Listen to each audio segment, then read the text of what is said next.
രാവിലെ തന്നെ നല്ല ദോശ ചുട്ടുകൊണ്ടിരിക്കുവാണേ.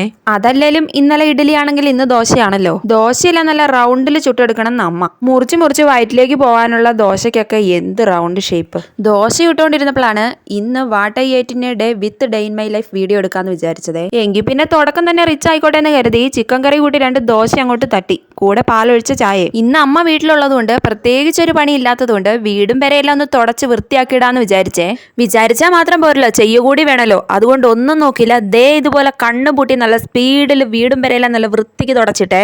ഇവിടെ പിന്നെ എന്ന് വീടൊക്കെ വൃത്തികേടായിട്ട് കിടക്കുന്നു, അന്ന് പെട്ടിയോട്ടോ പിടിച്ചിട്ടാണെങ്കിലും ആരെങ്കിലും ഒക്കെ വരും കേട്ടോ. എന്താണോ എന്തോ. കൃത്യം 20 മിനിറ്റും 20 സെക്കൻഡും കൊണ്ട് ഞാൻ തുടച്ചു കഴിഞ്ഞേ. അങ്ങനെ എന്റെ പണിയിൽ സംതൃപ്തിയായ അമ്മ എനിക്കൊരു കഷ്ണം മാങ്ങാപ്പഴം മുറിച്ചു തന്നു കേട്ടോ. നല്ലപോലെ പഴുത്തിട്ടുണ്ടായിരുന്നേ. കാണുമ്പം ചളുക്കോ പുളുക്കോ എന്ന് പറഞ്ഞിരുന്നിട്ടുണ്ടെങ്കിലും നല്ല മധുരം ഉണ്ടായിരുന്നു. കിടിലനായിരുന്നു മക്കളെ, കിടിലൻ. അങ്ങനെ ഒരു 10-11 മണിയായപ്പോൾ ഒരു കഷ്ണം മാങ്ങാപ്പഴവും കഴിച്ചേ. അത് കഴിഞ്ഞ് പൊന്നൂസിന് മൾബറി വേണമെന്നും പറഞ്ഞ് മൾബറി പറിക്കാൻ വേണ്ടി ഞാനും പൊന്നൂസും കൂടെ മുറ്റത്തേക്ക് ഇറങ്ങിയേ. കാക്കയുടെയും കിളികളുടെയും ഒക്കെ കണ്ണിപ്പെടാതെ 2-3 മൾബറി കിട്ടിയേ. ഇത് ഞാൻ കഴിച്ചില്ല, പൊന്നൂസ് കഴിച്ചു കേട്ടോ. ഞങ്ങളും പക്ഷികളും ഉള്ളിടത്തോളം കാലം ഈ മൾബറി ചെടിയിൽ ഇതിൽ കൂടുതൽ പഴുത്ത് കിട്ടുന്നത് സ്വപ്നങ്ങളിൽ മാത്രം. ഇതാണ് കേട്ടോ ഞങ്ങളുടെ സ്വന്തം തങ്കച്ചൻ ചേട്ടൻ കടയിൽ പോയിട്ട് വന്നപ്പോൾ എനിക്കും പൊന്നൂസിനും ചോക്ലേറ്റ് മേടിച്ചോണ്ട് തന്നേ. ചോക്ലേറ്റ് കിട്ടിയാൽ അപ്പം തന്നെ പൊന്നൂസിനെ തുള്ളിച്ചാടണം. ദേ കണ്ടില്ലേ, ഒരു ഡയറി മിൽക്കും ഒരു മിൽക്കി ബാറും ആയിരുന്നേ. എനിക്കും കിട്ടി അതുപോലെ തന്നെ. ദേ എന്റെ കണ്ടില്ലേ. അങ്ങനെ ഒരു മിൽക്കി ബാറും ഒരു ഡയറി മിൽക്കും കൂടി അകത്താക്കി. തങ്കച്ചൻ ചേട്ടൻ ആരാന്ന് വെച്ചാൽ താഴത്തെ വീട്ടിലെ ചേട്ടനാണേ. 2-3 ദിവസമായി ഫ്രിഡ്ജിൽ കയറി ഇവന്റെ ഇരിപ്പ് തുടങ്ങിയിട്ട്. എങ്കിൽ പിന്നെ ഇന്ന് ഇതിന്റെ കാര്യത്തിൽ ഒരു തീരുമാനം ആക്കാന്ന് വിചാരിച്ചു. മനസ്സിലായില്ലേ? ഹോം മെയ്ഡ് ബട്ടർ ആണേ. പാത്രം ചൂടാക്കി അതിലേക്ക് ഇട്ട് കൊടുക്കാം. ഇനി ഇതിനെ നല്ലപോലെ മെൽറ്റ് ചെയ്തെടുക്കാം. ഇവിടെ ഞങ്ങൾ മേടിക്കുന്ന പാലിന്റെ പാടയെല്ലാം എടുത്തു വെച്ച് 2 ആഴ്ച കൂടുമ്പോൾ ഇതുപോലെ നെയ്യാക്കി എടുക്കുവേ. അതാകുമ്പോ പാലും കുടിക്കാം, നെയ്യും കിട്ടും, ക്യാഷ് ലാഭിക്കാം. അല്ല പിന്നെ നമ്മളോടാ കളി. അങ്ങനെ അടിപൊളി നെയ്യ് റെഡി ആയിട്ടുണ്ടേ. കണ്ടില്ലേ, സൂപ്പർ കളർ. ഇനി തണുക്കുമ്പോൾ അരിച്ചെടുത്ത് സൂക്ഷിച്ചു വെക്കാം.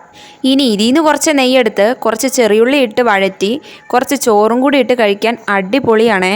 അടിപൊളിയാണെങ്കിൽ പിന്നെ ഒന്നും നോക്കാനില്ല. ഇന്ന് അങ്ങനെ കഴിച്ചിട്ട് തന്നെ കാര്യം. അപ്പം ഇന്നത്തെ ഉച്ചക്കത്തെ ഫുഡ് ഇതായിരുന്നേ. കൂടെ നാരങ്ങാച്ചാറുണ്ടേ. ഇങ്ങനെ കഴിക്കണമെങ്കിൽ കറിയൊന്നും വേണ്ട കേട്ടോ. പൊന്നൂസും ഉണ്ടായിരുന്നു കേട്ടോ എൻ്റെ കൂടെ ഫുഡ് കഴിക്കാൻ. ഫുഡൊക്കെ കഴിച്ച് നല്ല ഉറക്കമാണേ. എങ്കിൽ പിന്നെ കുറച്ച് സമയം ഞാനും കൂടെ കിടക്കാമെന്ന് വിചാരിച്ചപ്പോൾ ദേ പുറത്ത് ഭയങ്കര സൗണ്ട്. പോയി നോക്കുമ്പോൾ ദേണ്ടടാ, കിലോയ്ക്ക് 1000 വിലയുള്ള സാധനം നിരന്ന് കിടക്കുന്നു. കാന്താരി മുളക് കാക്ക കൊത്തിക്കൊണ്ട് പോകാതെ പ്ലാസ്റ്റിക് കൂടി കെട്ടിത്തൂക്കിയിട്ടതാണേ. ഇപ്പം അവിടുന്ന് കാക്ക കൊത്തി ഫുൾ നിരത്തിയിട്ടിട്ടുണ്ട്. കണ്ടില്ലേ, കൊത്തി മുളകെല്ലാം ഫുൾ പൊടിച്ചു വെച്ചിട്ടുണ്ടേ. പൊടിച്ചത് പോരെങ്കിൽ കുറച്ചും കൂടെ നന്നായിട്ട് പൊടിച്ചു തരാമെന്ന് പറഞ്ഞ് കാക്ക ദേ ഇരിക്കുന്നു. പിന്നെ കാക്ക കൊത്തിയ മുളക് തിന്നിട്ട് വേണം ഞാനിതിലെ പറന്ന് കിടക്കാൻ. അല്ലെങ്കിലും പണ്ടേ എനിക്ക് പറക്കാൻ ഇഷ്ടമല്ല. വിക്രമാദിത്യനും വേതാളം പോകുന്ന പോലെ പൊന്നൂസിനെ ഒക്കത്ത് വെച്ച് ഞാനീ പോകുന്നത് എങ്ങോട്ടാന്ന് വെച്ചാൽ അമ്മയെ കാണാനില്ല ഗൈസ്. അമ്മ പള്ളിയിൽ പോയതാണേ. രാവിലെ മുളക് ഉണങ്ങാൻ വേണ്ടി ഇട്ടിട്ടുണ്ടായിരുന്നു, പൊടിപ്പിക്കാൻ വേണ്ടി.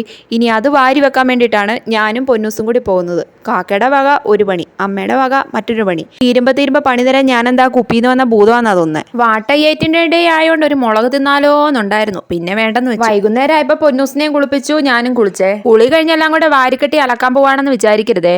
അലക്കിയിട്ട തുണികളെല്ലാം കൂടി മടക്കി ാണ് അടുത്ത പണി. ഇതാണ് ഏറ്റവും വലിയ പണി. തുണി മടക്കി ക്ഷീണിച്ച സ്ഥിതിക്ക് ഒരു ഗ്ലാസ് ചായ കൂടി അങ്ങ് കുടിച്ചേക്കാം. അങ്ങനെ ഒരു ഗ്ലാസ് ചൂട് ചായയും ഒരു ഉള്ളിവടയും കഴിച്ചേ. ഇന്നത്തെ വീഡിയോ ഇവിടെ അവസാനിപ്പിക്കുവാണേ. നൈറ്റ് ഫുഡും കൂടെ കഴിച്ചിട്ട് കിടന്നുറങ്ങും. അപ്പോൾ ചാനൽ എല്ലാവരും ഒന്ന് സബ്സ്ക്രൈബ് ചെയ്യാൻ മറക്കല്ലേ. ടാറ്റാ.